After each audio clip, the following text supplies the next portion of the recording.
It's National Tequila Day on July 24th. I have some data shots for you, or if margaritas are your thing, some data on the rocks. But for all you gin, vodka, rum, or scotch drinkers out there, patience.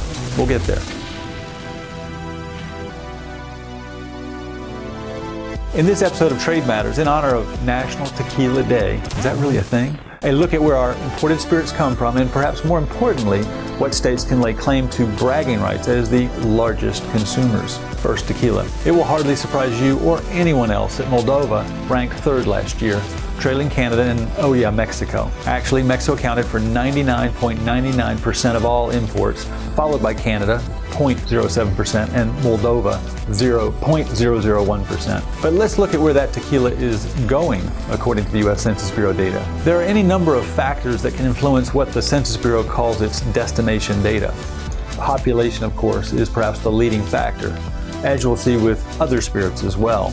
But tourism is a factor. Think Las Vegas and Nevada making the top 5 here. And there's nothing to say that alcohol can't cross state lines on occasion. Vodka might surprise you. The top source for imports is France, with almost twice as much market share as the second-ranked country, the Netherlands. And to which states is that vodka heading? Noticeably absent from the tequila list was the nation's third most populous state, Florida.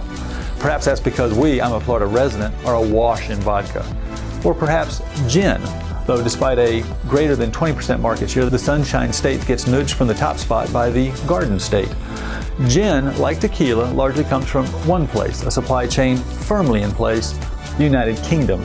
Let's hope Brexit doesn't break it. Scotch and other forms of whiskey are also clustered just off the continent, more than 2/3 from the United Kingdom and another almost 20% from Ireland. The fine residents of the Garden State seem to have an affinity for whiskey as well, with a top ranking in 18% of the total. Perhaps rum is more of your thing. Time to think Caribbean Basin, from the islands to Central America. Probably no surprise where rum winds up. The Sunshine State, of course, with its mix of population and tourists.